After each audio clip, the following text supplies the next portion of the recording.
제작진은 대학 수학 능력 시험을 본 후 10년이 지나 30세가 된 청년 300여 명을 대상으로 설문을 진행했습니다.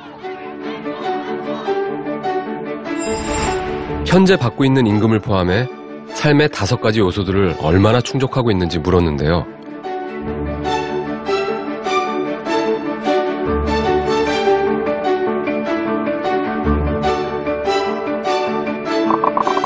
응답자 중 가장 성공적인 삶을 살고 있는 상위 20% 그룹에는 지방대와 전문대 졸업자도 존재했습니다. 성공의 일반 법칙을 벗어난 그들을 만나보려 합니다. 정의찬 씨는 지방대를 졸업한 후 원하던 IT 분야에서 일하고 있습니다. 남들의 시선이나 돈도 중요하지 않은 부분이라고는 생각을 안 해요, 사실. 그런데 이걸 열심히 하면서 이게 그 부수적으로 이런 것들이 따라오는 게 조금 더 기분이 좋지 않나. 저 같은 경우에는 부족함 없이 느끼면서. 의찬 씨는 설문에 대학 전공과 현재 하는 일 모두 본인이 선택했다고 답했는데요. 강압적인 학교 교육이 때론 힘들기도 했다는 의찬 씨. 그럼에도 즐거운 마음으로 공부할 수 있었던 건 부모님 덕분이었습니다. 성적 가지고는 한 번도 혼난 적이 없습니다. 네. 일단은 학원이나 교재를 선택하는 것도 부모님이 시키시는 게 아니라 제가 하고 싶을 때 하고, 아니면 안 될 것 같으면 못하겠다고 말씀드리고 안 하고. 만약에 부모님이 억지로 학원 보내고 강압적으로 공부시켰으면 어떻게 됐을 것 같아요, 지금 찬 씨가? 좀 상상하기도 힘든데, 저 같은 경우는 학교에서 그러는 것만으로도 좀 힘들었어서, 만약에 부모님까지 그러셨다면 잘못된 경우에는 좀 삐뚤어지지도 않았을까. 의찬 씨는 공부 때문에 부모님과 싸운 적이 없었다고 합니다. 성공적인 삶을 살고 있는 상위 20% 그룹 가운데 또 한 사람. 배움은 즐거운 일이고 도전은 두려운 일이 아니라는 조현진 씨입니다.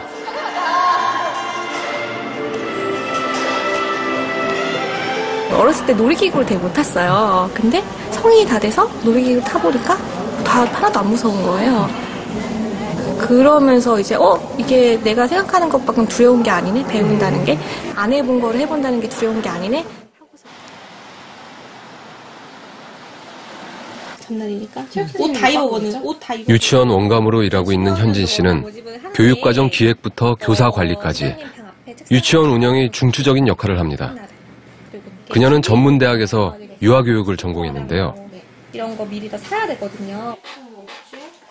부모님의 강요 없이 스스로 공부했고 전공도 직접 선택했던 현진 씨에게 공부란 늘 즐거운 것이었습니다.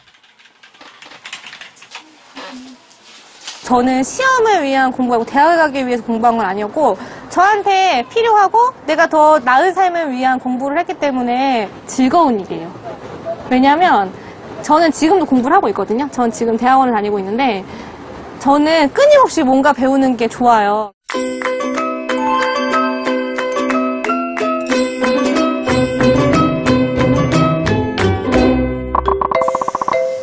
삶의 5가지 요소에서 성공한 상위 20% 그룹은 공통적으로 부모의 억압 없이 스스로 공부한 경우가 많았습니다. 그리고 명문대든 그렇지 않든 자신이 다닌 대학에 대한 만족도가 높았습니다.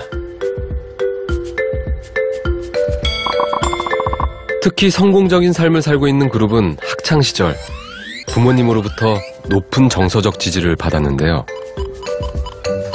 부모님의 믿음은 때로 예상치 않았던 놀라운 변화를 불러오기도 합니다.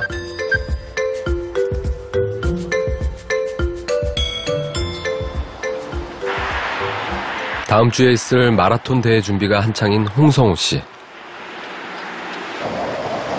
지금까지 10개가 넘는 마라톤 대회에 참가해 왔는데요. 지금 힘들지만 마라톤 같은 경우는 중간에 포기만 안 하면 언젠가는 도착을 하게 돼 있으니까 진짜 지쳐 쓰러지거나 스스로 포기만 하지 않으면 이제 결국 이제 완주를 하게 되는 운동인 것 같아요. 어쨌든 그 과정 자체를 이제 내가 포기 안 하고 최대한 기분 좋게 하자, 즐기면서 좀. 등수가 아니라 끝까지 완주하는 것이 가장 중요한 목표가 되는 마라톤. 성호 씨가 마라톤을 좋아하는 이유입니다.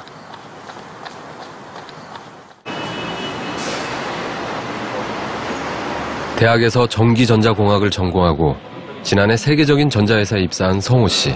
어쨌든 뭐 아직 신입사원이지만 의욕이 대단합니다. 다른 소재를 찾거나 막 하면 이게 사실 그 스마트폰 그 자체가 제일 이쁘고 이렇게 얇고 이런데 그쵸 저도 커버 씌우면 두꺼워지고 무거워지고 또 약간 그렇게 되니까 어쨌든 실수로 떨어뜨릴 수도 있으니까 그럴 때 최대한 덜 손상 가게 하는 그런 방법들 많이 의지하고 그래서 그러다 보니까 많이 챙겨주다 보니까 별명이 엄마, 성우 엄마.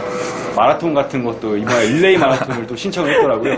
그래서 저희 전부 다 같이 나가서 몇 킬로씩 딱 구간별로 해서 릴레이로 마라톤도 하고. 난 좀 강제로 참여했어. 다 나가는데 넌 안 나갈 거야? 아 그래? 회사에서 주목받는 인재지만 그는 어렸을 때부터 늘 공부를 잘했던 동료들과는 다릅니다. 저는 딱 거의 하위권에 항상 있었고 고등학교 1학년 그 이제 게임 할 시절 때도 거의 반에서 거의 제일 뒤에서 세면 빠르게 셀 수 있을 정도로 이 사람 어떻게 여기 옆에 같이 있지? 이 사람 뭐지? 응. 뭐 이런 느낌? 이렇게 게임을 많이 했으면 공부를 안 했을 텐데 어떻게 그 좋은 학교를 나오고 어떻게 여기 같이 있는 거지? 이런 생각이 되게 들던데. 저의 삶의 접근 방법이 좀 많이 달랐던 것 같아가지고 와 이런 사람도 있구나.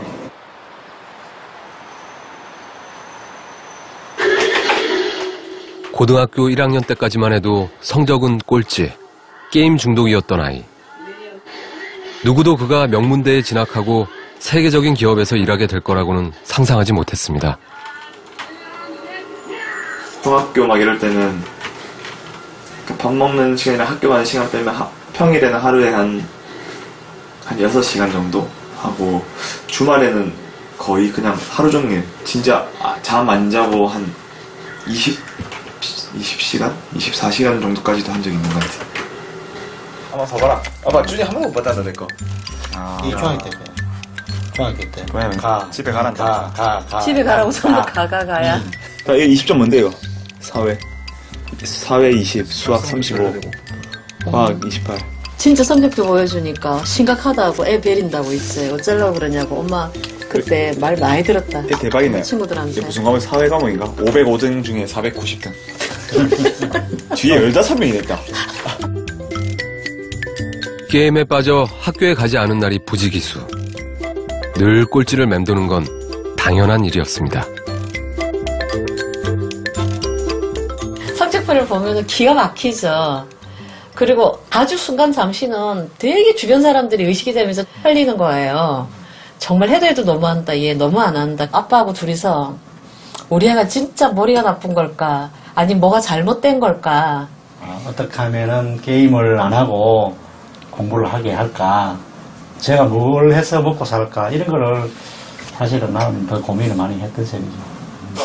그럼 더 크게 있잖아요, 희망. 참치에 저런 거 안 넣어도 되나? 참치. 지금 꼭 저거. 아, 맞아. 산거 저거. 이건 넣어볼까? 좀만 넣어보자.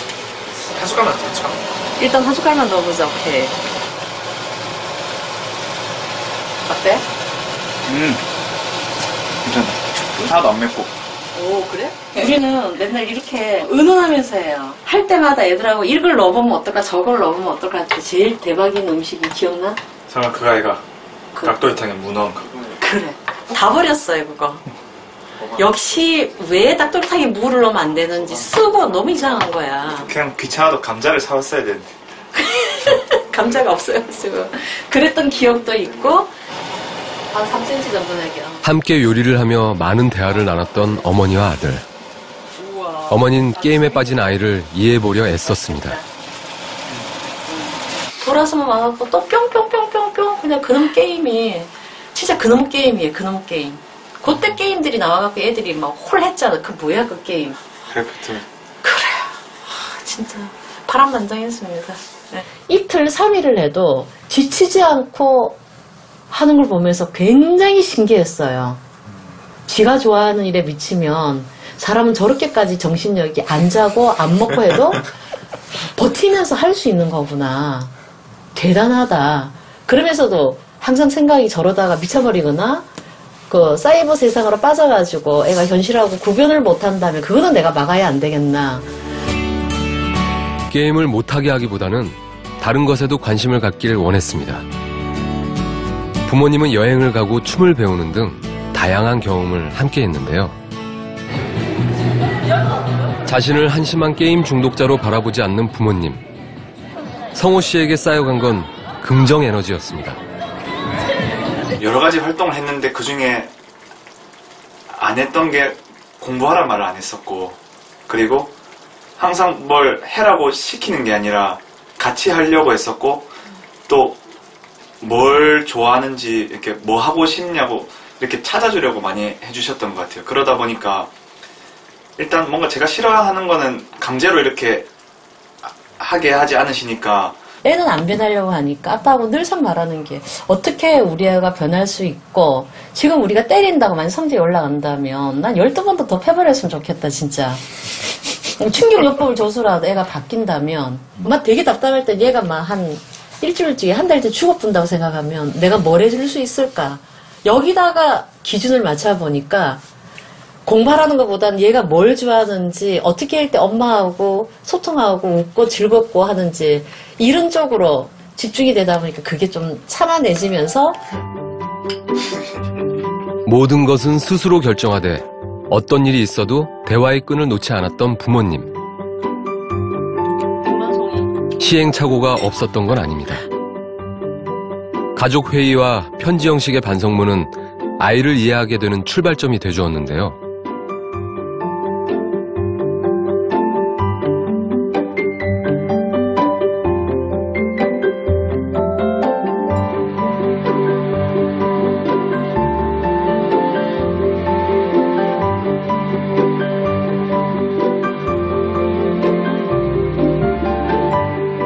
물도 싸지려고 엄청 장난을 많이 쳐가지고 이제 손내하고 마다 때렸어요. 근데 그날 자기 반성문에다 뭐라고 썼느냐면, 아무리 엄마라지만 약속하고 맞았지만 막 욕 나오는 걸 꾹꾹 참았다 이렇게 써놓은 거예요. 한글도 잘 못 쓰는 걸로 막 발음법도 다 틀려서. 그때 그걸 보고 제가 충격을 먹으면서 꼭 이런 방법이어야만 될까. 이건 내가 어릴 때 받았던 방법이었는데 내가 엄마 돼서 또 이러고 있구나.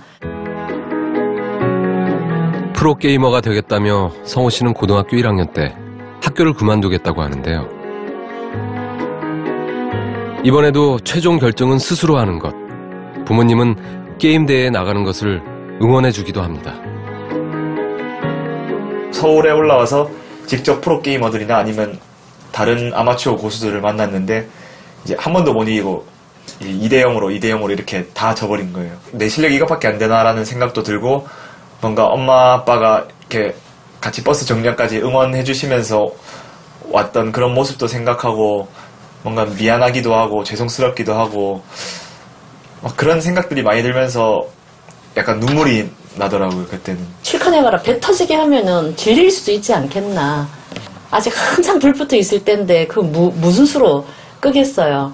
화이팅, 잘할 수 있어, 너는 챔피언 될 수 있어 했는데 떨어졌는데, 사실 지금 말이지만 그때 떨어질 때 우리는 좋아 죽는 줄 알았어요. 아빠가 그래서 이제 됐다고. 근데 제가 이제 올 곳이 와서 이제 포기할 거야.